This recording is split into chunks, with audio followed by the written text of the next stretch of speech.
الحمد لله الحمد لله رب العالمين،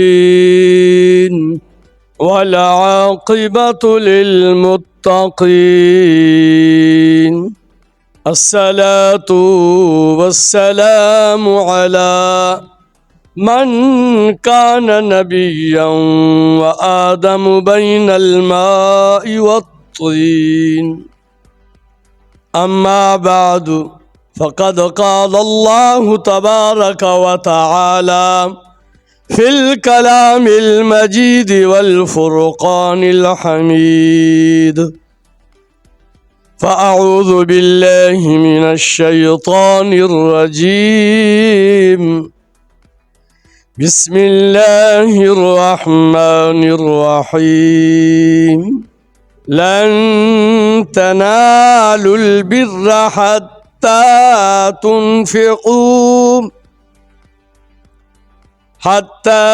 تنفقوا مما تحبون، وما تنفقوا من شيء فإن الله به عليم. كل الطعام كان حلا لبني إسرائيل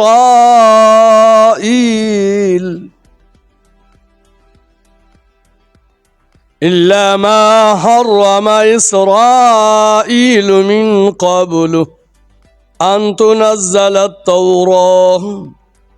قل فأتوا بالتوراة فاتلوها إن كنتم صادقين.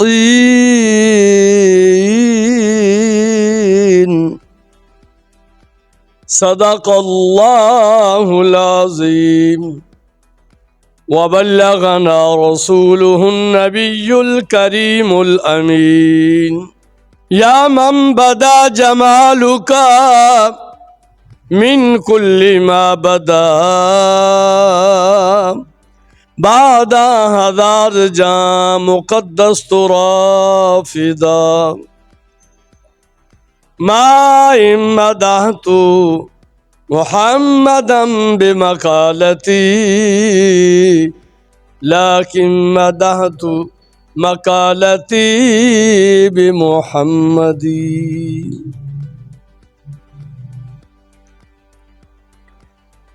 إن الله وملائكته يصلون على النبي يا أيها الذين آمنوا صلوا عليه وسلموا تسليما. اللهم صل على محمد وعلى آل محمد وبارك وسلم.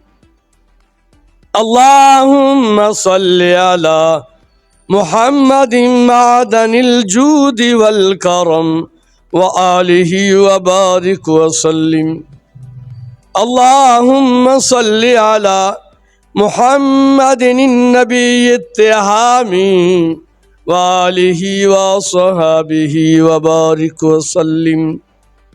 الصلاة والسلام عليك يا سيدي يا رسول الله، وعلى آلك وصحابك يا حبيب الله. ہزار بار بشویم دہن زب مشک و گلاب، ہنوز نامیں تو گفتن کمال بے ادبیست. نگاہو عشق و مستی میں وہی اول وہی آخر، وہی ظاہر وہی باطن، وہی طٰہٰ وہی یاسین، وہی قرآن وہی فرقان.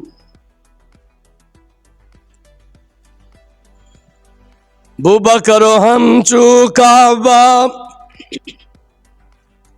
عمر در طواف اوست،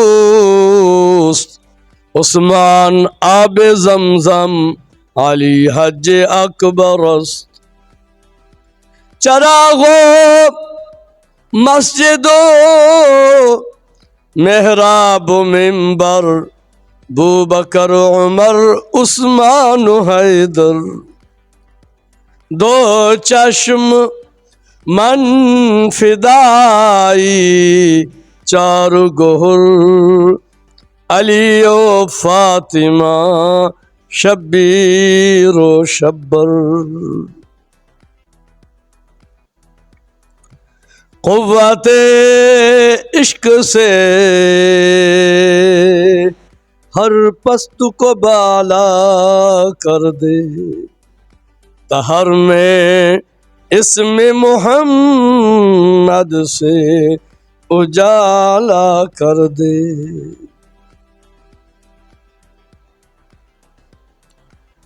سایہ چشتی و حضرت دستگیر، بو حنیفہ رہنما، بو النصیر و پیر.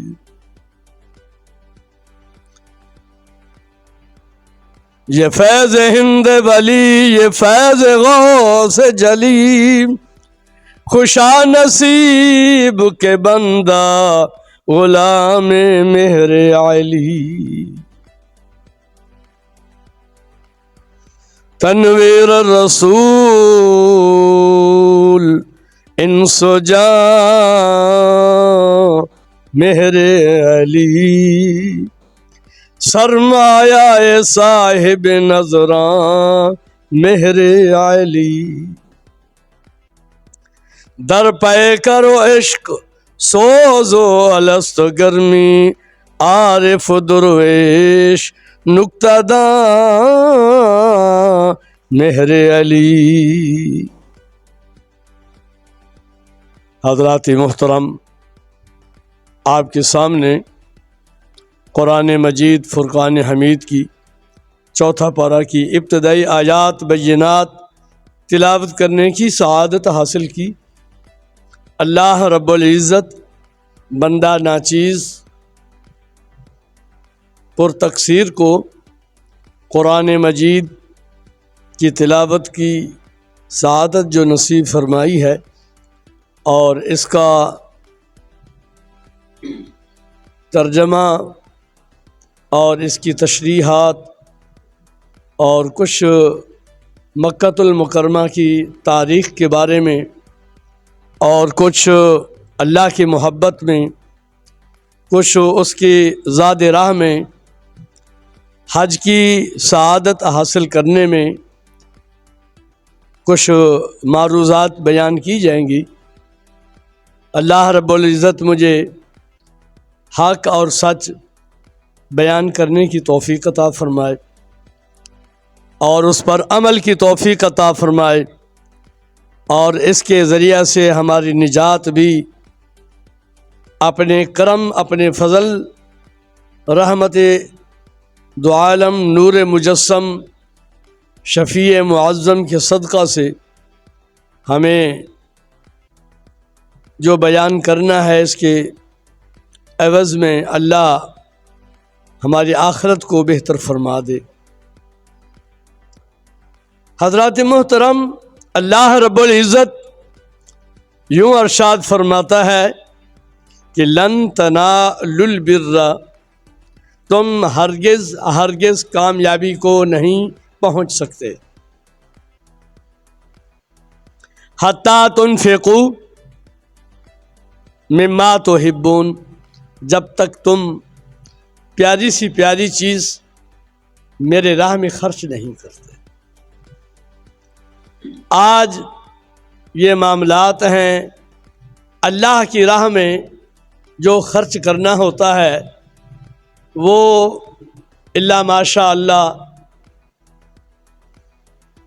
کہتے ہوئے بھی بڑا افسوس ہوتا ہے کہ راہ خدا میں اعلیٰ چیز پیش کرنی چاہیے جو ہم خود پسند کرتے ہیں، وہی بارگاہ ایزدی میں پیش کرنی چاہیے. آج ہمارا یہ بہت بڑا اس کو افسوس کہہ سکتے ہیں کہ اپنے لیے تو اعلیٰ چیز اور راہ خدا کے لیے ناقص چیز، تو مما تحبون کا جو فلسفہ ہے وہ پورا نہیں ہے۔ کامیاب ہم ہرگز نہیں ہو سکتے، کیونکہ اللہ نے جو بیان کیا ہے وہ نص قطعی سے ثابت ہے، اور اللہ نے جو بھی کہا ہے حق اور سچ کہا ہے۔ یہ قرآن مجید کی آیات بینات ہیں جو ازل سے لے کر ابد تک یہ جاری رہیں گی اور یہ معاملہ ہوتا رہے گا۔ وہ بڑے خوش نصیب لوگ ہیں جو اپنے لیے پسند کرتے ہیں، اس سے اعلیٰ چیز راہ خدا میں وہ پیش کرتے ہیں۔ اللہ کی ذات بہت بڑی ذات ہے، وہ رؤوف الرحیم بھی ہے، غفور الرحیم بھی ہے، تواب الرحیم بھی ہے، وہ بڑا غنی ہے، بڑا بادشاہ ہے۔ اس مکۃ المکرمہ یہ حج بیت اللہ کی سعادت بھی اگلی آیاتوں میں اس کا بیان ہے۔ قل صدق اللہ، اے حبیب تم اعلان کر دو اللہ ہمارا سچا ہے۔ فاتبعونی، اور میں اتباع کرتا ہوں، ملت ابراہیم حنیفہ، حضرت ابراہیم علیہ السلام کی ملت پر، دین حنیف پر، ملت ابراہیم پر ہم جو ہیں، ہمارا دین جو ہے وہ ملت ابراہیم پر چل رہا ہے۔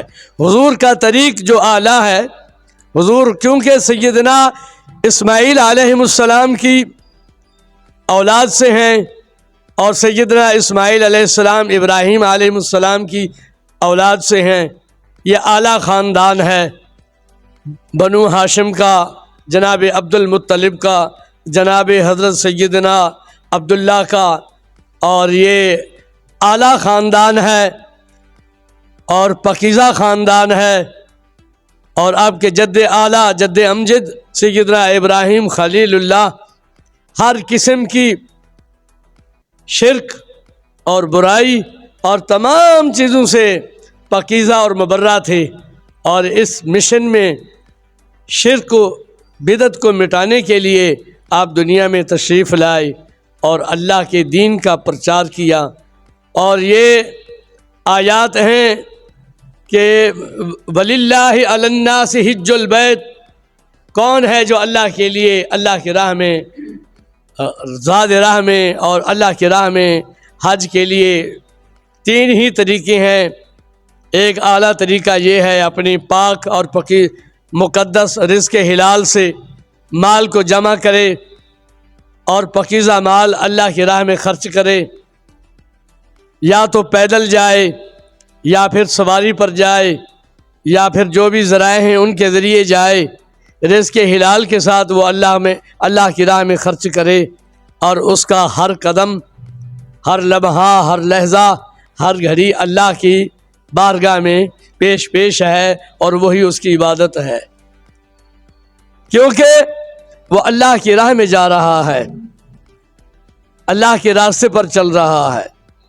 وَلِلَّهِ عَلَى النَّاسِ، وہ اللہ کے لیے لوگوں میں سے حج البیت، یہ بیت اللہ کا جو حج ہے اس پر ضروری ہے، کیونکہ اسلام کے مقدس جو ہیں اور جو فرائض میں ہیں، اول کلمہ توحید، اور دوم نماز، اور صوم، روزہ، چہارم زکوٰۃ، اور یہ پانچواں فرض جو ہے وہ حج ہے، حج بیت اللہ کا۔ یہ وہ مقدس زمین ہے جہاں سیدنا ابراہیم علیہ السلام اپنے لخت جگر کو چھوڑ کر گئے، اور وہیں آپ نے اپنے خاندان سمیت مکۃ المکرمہ میں قیام کیا۔ آپ کا خاندان اور آپ کا نشو و نما اس پاکیزہ دھرتی پر ہوئی جہاں بیت اللہ شریف ہے۔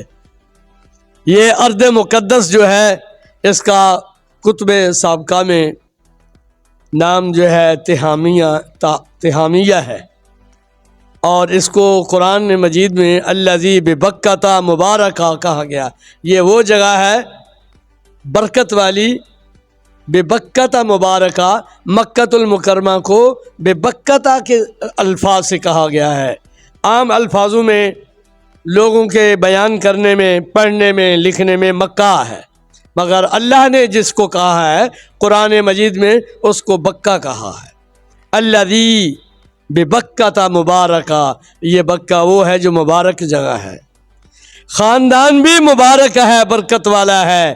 یہ جگہ بھی برکت والی ہے، اور یہ زمین بھی مقدس ہے، شہر بھی مقدس ہے. اس شہر کی رب تعالی نے قرآن کے اندر بڑی عظمت بیان کی ہے. جہاں بیت اللہ ہے اس کو حرم اللہ کہا گیا ہے، اللہ کا حرم ہے. اللہ اکبر. یہاں حج کیا جاتا ہے، حج بیت اللہ کی سعادت حاصل کی جاتی ہے. یہاں طواف کیا جاتا ہے، اور یہاں صفا مروہ کی سعی کی جاتی ہے. اور مکۃ المکرمہ میں قربانی منا کے مقام پر کی جاتی ہے. مزدلفہ پر میدان عرفات میں خطبہ ہوتا ہے، اور رات کو وہاں پڑاؤ ہوتا ہے، ٹھہرتے ہیں بغیر بستر کے حاجی. تمام خیموں کے اندر حجاج کرام ہوتے ہیں، سفید لباس کے اندر، ایک ہی لباس میں ہوتے ہیں. اس کریم کی شان دیکھیں کہ فریض کی تکمیل ہے کس انداز میں ہے. لباس جو ہے وہ کھلا ہوا ہے، بغیر سلا ہوا ہے، اور کبھی انسان کنکریاں اٹھا کے مارتا ہے اور وہاں کنکریاں مارتا ہے، کبھی سائی دوڑ لگاتا ہے صفا مروہ کی، اور کبھی بیت اللہ شریف کا طواف کرتا ہے، کبھی حلق کراتا ہے، اور کبھی احرام باندھتا ہے. یہ ایسا محبت کا سفر ہے، اور ایسا ایک انداز ہے جیسے کوئی اللہ کے محبوب ترین بندے مست لوگ ہوتے ہیں، اللہ کی محبت میں وارفتہ ہوتے ہیں، گرفتہ ہوتے ہیں. اللہ کی یاد میں وہ اس قدر ہوتے ہیں جیسے کوئی مجنون ہو. کبھی وہ بھاگتا ہے، کبھی دوڑتا ہے، کبھی اپنے کپڑوں کا خیال نہیں کرتا چاہے وہ خاک آلودہ ہو جائیں، کبھی زمین پر لیٹتا ہے، کبھی اٹھا کے کنکر مارتا ہے، اور کبھی جو کچھ بھی کرتا ہے. اسی چیز کا نام سیدہ بی بی ہاجرہ رضی اللہ تعالی عنہا نے صفا مروہ کی دوڑ فرمائی. کہیں رک جاتی ہیں، کہیں تیز ہو جاتی ہیں پانی کی تلاش کے اندر. اللہ کو یہ ادا بڑی پسند آئی، حضرت بی بی ہاجرہ سیدنا اسماعیل علیہ السلام کی والدہ محترمہ کی. یہ ادا اللہ کو اس قدر پسند آئی. انہی چیز کو ان الصفا والمروۃ من شعائر اللہ فمن حج البیت او اعتمر فلا جناح، کہ اللہ نے صفا مروہ کا قرآن مجید کے اندر بیان کیا ہے. صفا مروہ کیا چیز ہے؟ دو پہاڑیاں ہیں، اور اس کے درمیان کا حصہ جہاں کہیں وہ آہستہ چلتی اور کہیں تیز چلتی، پانی کی تلاش میں تھیں. بچہ جو ہے وہ ایک زمین پر لیٹا ہوا تھا، اور ماں کی مامتا جو ہے بے قرار تھی، اور وہ بے قراری کے اندر پانی کو تلاش کر رہی تھی. جب یہ اللہ کی قدرت کاملہ سے، اللہ کے فضل سے سیدنا ابراہیم علیہ السلام نے، اس معصوم پیغمبر زادے نے، میرے کریم آقا و مولا سیدنا محمد مصطفیٰ احمد مجتبیٰ صلی اللہ علیہ وسلم کے جد اعلیٰ حضرت ابراہیم علیہ السلام کے لخت جگر سیدنا ابراہیم علیہ السلام کے ایڑی مبارک سے جو پانی چشمہ جاری ہوا اس کو آب زمزم کہتے ہیں. اور جب وہ نکلنا ہوا تو بی بی ہاجرہ کی زبان سے یہ الفاظ نکلے، وہ پھیلتا جا رہا تھا، اور آپ نے کہا فرمایا زم زم، رک جا رک جا، تو وہ پانی رک گیا.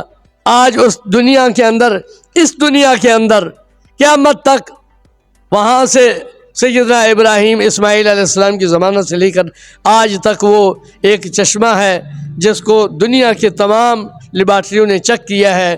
یہ انتہائی شفا بھی ہے، برکت والا بھی ہے، اور اس کے اندر یہ شفا بھی ہے، خوراک بھی ہے.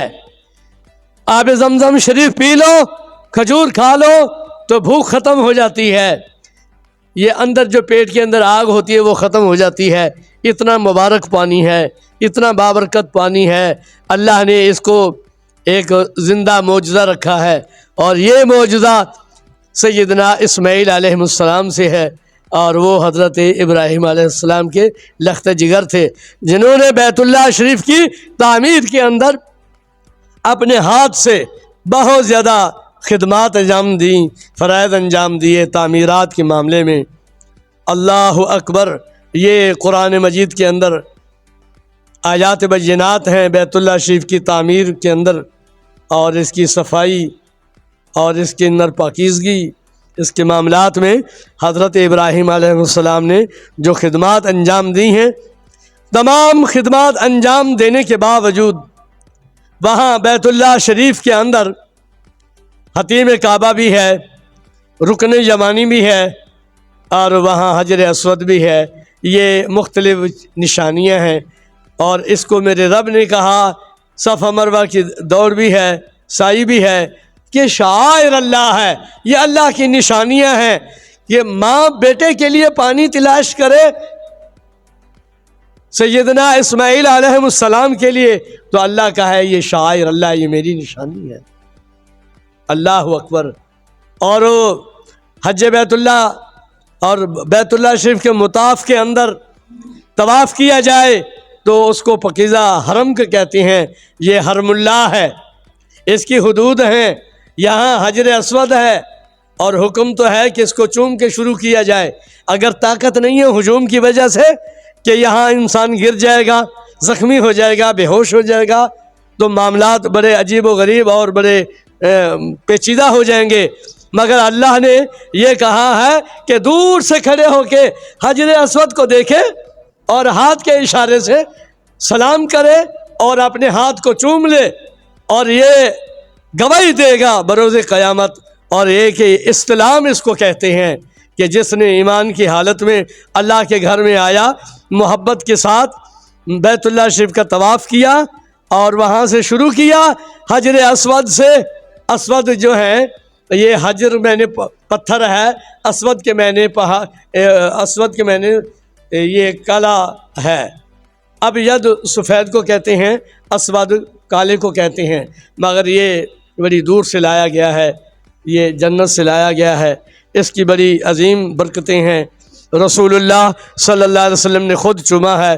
سیدنا فاروق اعظم رضی اللہ تعالیٰ عنہ فرماتے ہیں، اے پتھر تیری کوئی حیثیت نہیں ہے، مگر میرے محبوب نے، میرے آقا و مولا صلی اللہ علیہ وسلم نے، حضور سید عالم رحمت دو عالم نور مجسم شفیع دو عالم نے چوما ہے، میں اس لیے چومتا ہوں کہ محبوب خدا کی سنت کو ادا کرتا ہوں، ورنہ تو ایک پتھر ہے، کوئی زیادہ حیثیت نہیں، حیثیت اس لیے ہے کہ محبوب پاک صاحب لولاک نے تجھے برکت دی ہے، تجھے چوما ہے۔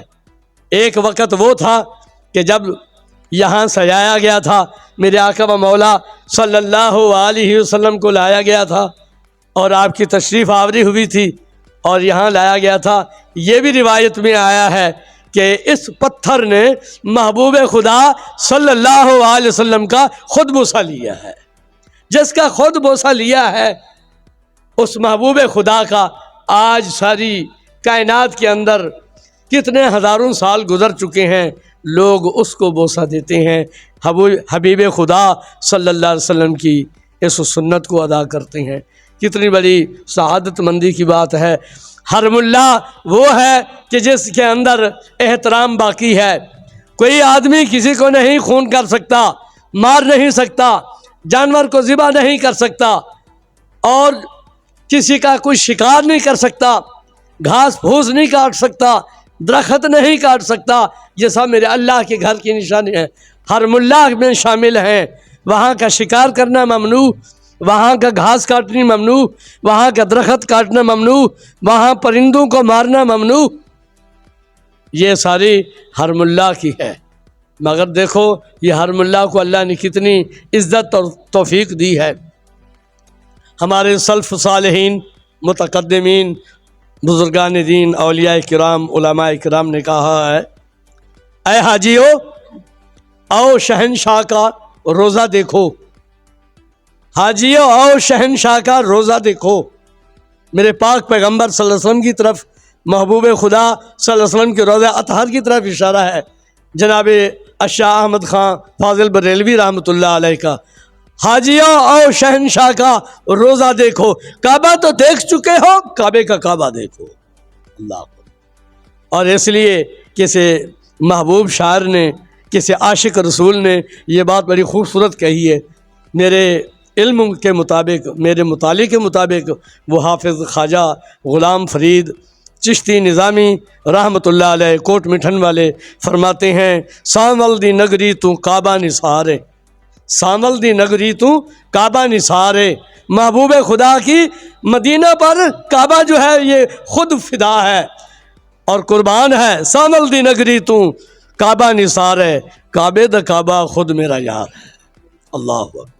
اور بروز قیامت اللہ رب العزت کی بارگاہ میں یہ کعبہ کہے گا، اللہ تو نے مجھے عزت دی، مجھے شرف دیا، میرے ہاں طواف ہوتا ہے، میرے ہاں حجر اسود ہے، اس کو چوما جاتا ہے، اور میرے پاس صفا مروہ کی سعی کی جاتی ہے، لوگ آب زمزم شریف پیتے ہیں، اپنے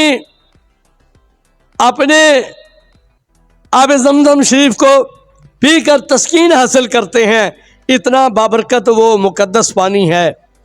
اور میں اللہ یہ چاہتا ہوں کہ لوگ میرا حج کرتے ہیں، طواف کرتے ہیں، یہاں سعی کرتے ہیں، اور حتیم کعبہ کے نیچے مزاب رحمت کے نیچے پانی جو پڑتا ہے بارش کا، اس سے اپنے آپ کو وہ سینچتے ہیں، رکن یمانی کو چومتے ہیں، حجر اسود کو چومتے ہیں۔ اتنی چیزیں ہیں۔ میری تو ایک ہی آرزو ہے کہ جو میرا کعبہ ہے، جس نے مجھے پاکیزہ کیا ہے، مجھے یہ شان دی ہے، تقدیس دی ہے، اور یہ معاملات کیے ہیں، مجھے پسند کیا گیا ہے، مجھے محبوب رکھا گیا ہے، اور میرے اندر ایک نماز پڑھے تو 1,00,000 کا ثواب ہے۔ تو میں جس نے یہ کہا ہے، میری خواہش ہے کہ میں اس کعبے کو بھی سلام کر لوں۔ قرب قیامت میں یہ بات بڑے حوالے سے ثابت ہے کہ حجاج کرام کے اندر جو حاجی جائیں گے، سیدنا ابراہیم خلیل اللہ کی عمر کے لوگ آئیں گے، اللہ کہے گا کہ میں نے سیدنا ابراہیم علیہ السلام کے عمر کے لوگ آئے ہیں، ان کو بھی بخش دیا۔ سیدنا اسماعیل علیہ السلام کی عمر کے لوگ آئے ہیں، اللہ کہے گا میں نے ان کو بھی بخش دیا۔ سیدنا اسحاق علیہ السلام کی عمر کے لوگ آئے، اللہ کہے گا میں ان کو بھی بخش دیا۔ بی بی سائرہ اور بی بی ہاجرہ رضی اللہ تعالی عنہا کی عمر مبارکہ کی خواتین جو تشریف لاتی ہیں، خواتین بزرگ جو ہوتی ہیں، وہ بھی آئیں گی، اللہ کہے گا ان کے صدقہ سے میں نے بھی معاف فرما دیا۔ اور تیری طرف جو سعی کرتا تھا، کوشش کرتا تھا، جو راستے میں اللہ کو پیارا ہو گیا یا اس سمندر کے اندر وہ برد ہو گیا، تو وہ میں نے اس کو بھی بخش دیا۔ اللہ اکبر۔ اور جو دل کے اندر یہ تڑپ رکھتا تھا اور وسائل اجازت نہیں دیتے تھے، حالات اجازت نہیں دیتے تھے کہ بیت اللہ شریف کو دیکھا جائے، تو اللہ کہے گا جو اس محبت اور جذبے میں سرشار تھا، تو میں نے اس کو بھی بخش دیا ہے۔ کیوں کہ یہ ساری عظمتیں جو ہیں حبیب خدا صلی اللہ علیہ وسلم کے مقدس خاندان کے ساتھ جڑی ہوئی ہیں، اور ایک بہت بڑا تعلق ہے۔ سیدنا ابراہیم خلیل اللہ، سیدنا اسماعیل علیہ السلام کا یہ مبارک خاندان ہے۔ جناب سیدنا عبداللہ بن عبد المطلب بن ہاشم بن عبد مناف، یہ پاکیزہ خاندان جو متولی کعبہ رہے ہیں، اللہ نے ایسی ایک صورت بنائی کہ پھر وہ یہ کعبہ کہے گا بروز قیامت کہ مجھے اجازت دی جائے، میں اپنے کعبے کا سلام پیش کرنا چاہتا ہوں، جو میرا کعبہ ہے میں اس کو دیکھنا چاہتا ہوں۔ تو یہ حجاج کرام کے لیے بڑی سعادت ہے کہ آج کل حج کا سیزن شروع ہونے والا ہے، لوگ جاتے ہیں اور اس کی تعلیم و ترغیب جو ہے علماء سے لیتے ہیں، کیسے جانا چاہیے، کیسے آنا چاہیے۔ تو یہ ایسا ایک بہترین دنیا کا عظیم سفر ہے، اس جیسا کوئی سفر نہیں ہے کہ کہاں۔ یہ بھی بات علماء کرام نے لکھی ہے، اللہ جل جلالہ بادشاہ ہے اور اس کا محبوب اس کا پیارا محبوب ہے۔ جب محبوب کی بارگاہ میں جاؤ، سورۃ الحجرات میں ہے لا ترفعوا اصواتکم فوق صوت النبی، کہ تم اونچی آواز نہ بلند کرو۔ یہ میرے محبوب مکرم کا آستان ہے، آستانہ نبوی ہے، یہاں کا شانہ نبوی ہے، حضور صلی اللہ علیہ وسلم کے روضہ عالی ہے۔ آپ کی زندگی میں یہ کہا کہ اے لوگوں، میرے محبوب سے اپنی آواز کو دھیما رکھو، نیچے رکھو، لا ترفعوا اصواتکم، مت اونچی آواز کرو۔ وہاں یہ ہے کہ سانس نہ لو، مگر بیت اللہ کے اندر جاؤ، وہ غنی عن العالمین کی بارگاہ میں جاؤ تو تم جو ہے نا بڑے کھلے ہو کر چلو، اترا کے چلو، تاکہ کفار دیکھیں اور یہ کہیں کہ مسلمان بڑے طاقتور ہیں۔ اپنی بارگاہ میں اپنے بندوں کو کہا کہ میری بارگاہ میں جب آؤ تو میرے ہاں آؤ، حرم اللہ میں آؤ، بیت اللہ میں آؤ تو بڑے اچھے طریقے سے آؤ تاکہ کفار پر رعب بیٹھ جائے۔ مگر یہاں یہ بات یاد رکھنا، جب میرے محبوب مکرم کی بارگاہ میں جاؤ تو سانس بھی اونچی آواز سے نہ لینا اور اس بات کو اپنی آوازوں کو دھیما رکھنا۔ اور وہاں ریاض الجنہ کے اندر جا کے، وہ جہاں جنت کا ایک مقام ہے، وہاں جا کے سلام پیش کرنا آقا و مولا صلی اللہ علیہ وسلم کی بارگاہ میں۔ تو یہ آج جو ہے یہ آقا کریم صلی اللہ علیہ وسلم کے شہر مدینہ اور مکۃ المکرمہ کی یہ بات چل رہی تھی۔ قرآن اور حدیث کی روشنی میں جو کچھ میں نے بیان کیا ہے، اللہ رب العزت ہم سب کو حج بیت اللہ کی سعادت نصیب فرمائے، مدینۃ الرسول صلی اللہ علیہ وسلم کی حاضری نصیب فرمائے۔ یہ وہ مقام مکرم ہے جہاں میرے آقا کریم صلی اللہ علیہ وسلم جلوہ افروز ہیں۔ باخدا یہ بات کہتا ہوں اللہ کے گھر میں کہ یہ عرش اعظم سے اعلیٰ اور بالا ہے، جہاں آپ آرام فرما ہیں۔ یہ وہ مقدس جگہ ہے جہاں آپ کا وجود مسعود، جہاں تشریف فرما ہے، جہاں ہے وہ مدینۃ المنورہ ہے اور روضہ رسول صلی اللہ علیہ وسلم ہے، سبز گنبد ہے، اس کی بڑی اعلیٰ شان ہے، جہاں صدیق اکبر ہیں، فاروق اعظم ہیں اور سیدنا عثمان غنی ہیں۔ اللہ اکبر، اتنے درجے کے لوگ ہیں، سبحان اللہ سبحان اللہ، کیا ان کی شان ہے۔ اللہ رب العزت ہم سب کو یہ سعادت نصیب فرمائے کہ ہم حج بیت اللہ کی سعادت حاصل کر سکیں۔ وآخر دعوانا ان الحمد للہ رب العالمین۔ بسم اللہ الرحمن الرحیم۔ السلام علیکم ناظرین، میں محکم رضوان ذوالفقار اشرف واحلہ، آپ دیکھ رہے ہیں گلستان نیوز قصور۔ میں اس وقت جامعہ مسجد نورانی آتا ڈوگرہ ولی قصور میں موجود، جہاں پر ضلع قصور کے فیمس مذہبی اسکالر قاری عبدالمالک نے خطبہ جمعۃ المبارک کے موقع پر خوبصورت بیان کیا۔ اس موقع پر نمازیوں کی کثیر تعداد بھی موجود تھی۔ امید ہے کہ آپ کو میرا یہ پروگرام ضرور پسند آئے ہوگا۔ انشاءاللہ بشرط زندگی ایسے خوبصورت پروگرام میں اپنے گلستان نیوز چینل پر لے کر آؤں گا۔ میرے چینل کو سبسکرائب اور لائک کرنا نہ بھولے گا۔ اپنی بہت سی دعاؤں میں یاد رکھیے گا۔ اللہ حافظ۔